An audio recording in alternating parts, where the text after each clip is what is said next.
ഒരു 1000 രൂപ തരൂ ടീച്ചറെ.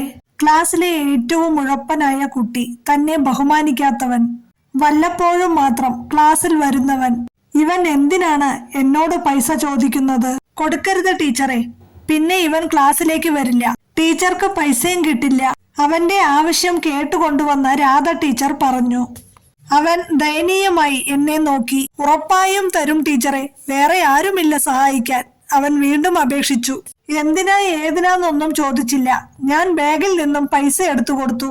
തരും ടീച്ചറെ, ഈ പൈസ ഞാൻ ഉറപ്പായും തരും. അവൻ അതും പറഞ്ഞു ഓടി. ദിവസങ്ങൾ കടന്നുപോയി. അവൻ ഇതുവരെ ക്ലാസ്സിൽ വന്നിട്ടില്ല. ഇനി അവൻ തന്നെ പറ്റിച്ചതായിരിക്കോ? എന്തിനാ പൈസ എന്നെങ്കിലും ചോദിക്കായിരുന്നു തനിക്ക്. സാരമില്ല, ഞാൻ സ്വയം ആശ്വസിച്ചു. പിന്നീട് ഒരു ദിവസം വഴിയിൽ വെച്ച് ഞാൻ അവനെ കണ്ടു. ചുമടെടുപ്പിൽ ഏർപ്പെട്ടിരിക്കുവായിരുന്നു അവൻ. ഞാൻ അവനെ നോക്കുന്നത് അവൻ കണ്ടതുകൊണ്ടാവാം. മുഖത്തൊരു ചിരി വരുത്തി അവൻ എന്റെ അടുത്തേക്ക് വന്നു. ടീച്ചർ എന്താ ഇവിടെ? എന്നെ അന്വേഷിച്ചിറങ്ങിയതാണോ? നാളത്തെ പണി കൂടെ കഴിഞ്ഞാൽ പൈസ കിട്ടും. കിട്ടിയ ഉടനെ ടീച്ചറിന്റെ പൈസ തരാം. വൈകിപ്പിച്ചതിന് ക്ഷമിക്കണം. എന്തു പറയണം എന്നറിയാതെ ഞാൻ നിന്നു. വിഷ്ണു എന്താ ക്ലാസ്സിൽ വരാത്തെ?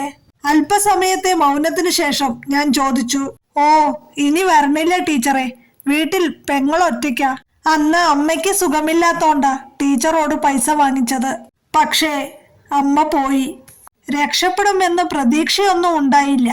എന്നാലും ആ കിടപ്പ് കണ്ടപ്പോ സഹിച്ചില്ല.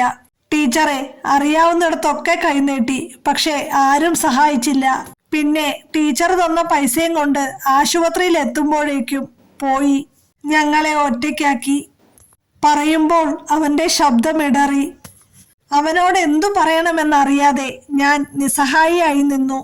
ഒരു കടയിൽ ജോലിക്ക് നിൽക്കുന്നുണ്ട് ടീച്ചറെ, പെങ്ങളെ കഷ്ടപ്പെടുത്താണ്ട് നോക്കണം. അതിനെനിക്ക് ആ ജോലി തന്നെ ധാരാളം. പിന്നെ ഇതുപോലെ ചില്ലറ ജോലികൾ വേറെയും. അവൻ അത് പറയുമ്പോൾ പ്രായത്തിൽ കവിഞ്ഞ പക്വത അവന്റെ മുഖത്തുണ്ടായിരുന്നു. വിഷ്ണു പഠിക്കണം, ഞാൻ അത്രയും പറഞ്ഞപ്പോൾ അവൻ അത്ഭുതത്തോടെ എന്റെ മുഖത്തേക്ക് നോക്കി. അതൊന്നും നടപ്പില്ല ടീച്ചറെ. എന്താ നടക്കാത്തെ? നടത്തണം. വിഷ്ണു, നാളെ വൈകിട്ട് വീട്ടിലോട്ട് വാ. മിസ്സായ പോർഷൻസ് ഞാൻ പറഞ്ഞു തരാം. പഠിക്കാൻ കഴിവില്ലാത്ത കുട്ടിയൊന്നുമല്ല താൻ.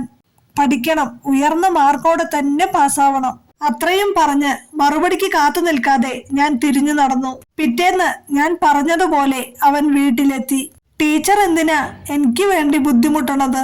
ബുദ്ധിമുട്ടോ എന്ന് ആരാ പറഞ്ഞേ? അറിവ് പകർന്നു കൊടുക്കണത് ഒരു അധ്യാപികയുടെ കടമയാണ്. വിഷ്ണു അങ്ങനെ ഒന്നും ചിന്തിക്കരുത്. പഠിച്ച് ഉയർന്ന നിലയിലെത്തണം. ആഗ്രഹമുണ്ട് ടീച്ചറെ, പക്ഷേ സാഹചര്യം, അതുകൊണ്ടാ പഠിത്തം വേണ്ടെന്ന് വെച്ചത്. ടീച്ചർ പറഞ്ഞപ്പോൾ എന്തോ ആരൊക്കെയോ സഹായിക്കാനുണ്ടെന്നൊരു തോന്നൽ. വിഷ്ണുവിനെ കൊണ്ട് പറ്റും. പഠിച്ച് നല്ല നിലയിലെത്തണം.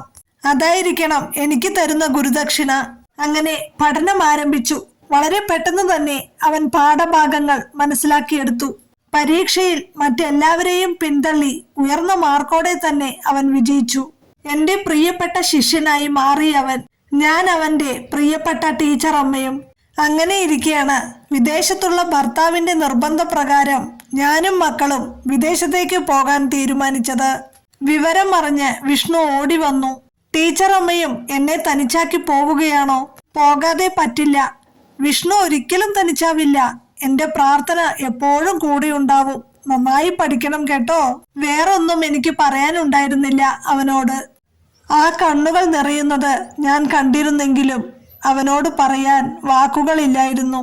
അവന്റെ പഠന ആവശ്യങ്ങൾക്കായി ഞാൻ എൻ്റെ കൂട്ടുകാരിയുടെ കയ്യിൽ കുറച്ചു പണം കൊടുത്തു.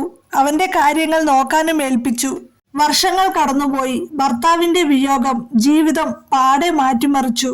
കഷ്ടപ്പാട് അറിയിക്കാതെ വളർത്തി വലുതാക്കിയ മക്കൾക്ക് താനൊരു ഭാരമായി. അമ്മയെ ആര് നോക്കും എന്ന കാര്യത്തിൽ മക്കൾ തമ്മിൽ കലഹങ്ങൾ വർദ്ധിച്ചു. അവസാനം തീരുമാനമായി അമ്മയെ നാട്ടിലുള്ള വൃദ്ധസദനത്തിലാക്കുക. ഒരു കണക്കിന് സന്തോഷമായി. പിറന്ന മണ്ണിൽ തന്നെ കിടന്നു മരിക്കാലോ. എതിർത്തൊന്നും പറഞ്ഞില്ല.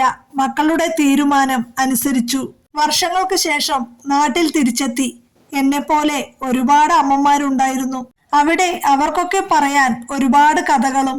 അങ്ങനെ കൊച്ചു കൊച്ചു സന്തോഷങ്ങളുമായി ഞാൻ അവിടെ കഴിഞ്ഞു. മീര ടീച്ചർക്ക് ഒരു വിസിറ്റർ ഉണ്ട്. പെട്ടെന്നൊരു ദിവസം അമ്മു വന്നു പറഞ്ഞു. ആരാന്നറിയാൻ ഞാൻ അവളുടെ കൂടെ ചെന്നു.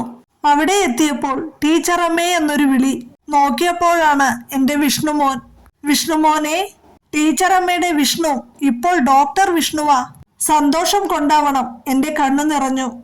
ടീച്ചറമ്മ കരയുവാണോ? അവൻ എന്റെ അടുത്തേക്ക് വന്നു. സന്തോഷം കൊണ്ടാ മോനെ. മരിക്കുന്നതിന് മുമ്പ് എന്റെ കുഞ്ഞിനെ നല്ല നിലയിൽ കാണാനായല്ലോ. ഞാൻ അവന്റെ നെറുകിൽ തലോടി. ഞാൻ വന്നത് ടീച്ചറമ്മയെ കൊണ്ടുപോകാനാ. ടീച്ചറമ്മ കഴിയേണ്ടത് ഇവിടെയല്ല. അനാഥത്വത്തിന്റെ നടുവിൽ വളർന്ന് ഒരമ്മയ്ക്ക് നൽകേണ്ട മുഴുവൻ സ്നേഹവും കരുതി വെച്ച് എന്റെ ഭാര്യ കാത്തിരിപ്പുണ്ട്. മുത്തശ്ശി കഥ കേട്ടുറങ്ങാൻ കൊതിച്ച് എന്റെ മക്കളും. പോകാം നമുക്ക്. മോനെ. എന്റെ കണ്ണുകൾ നിറഞ്ഞൊഴുകി. ഇനി അമ്മയ്ക്ക് ഈ മകൻ ഉള്ളിടത്തോളം ആ കണ്ണുകൾ നിറയരുത്. അവൻ എന്റെ കൈ മുറുകെ പിടിച്ചു. ഒരമ്മയ്ക്ക് നൽകാൻ കരുതി വെച്ച സ്നേഹം മുഴുവൻ അവന്റെ ആ കണ്ണുകളിൽ ഉണ്ടായിരുന്നു.